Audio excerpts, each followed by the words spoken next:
চাইছি আমরা বাইরে যে আরেকটা আছে প্রশাসনের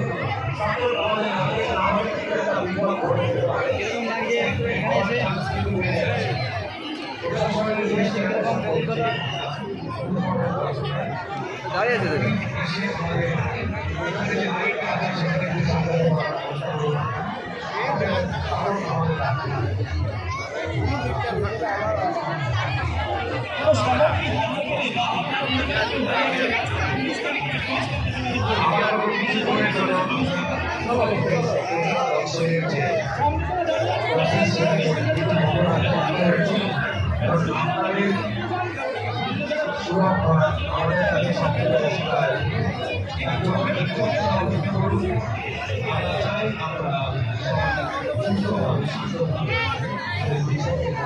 আছে আমরা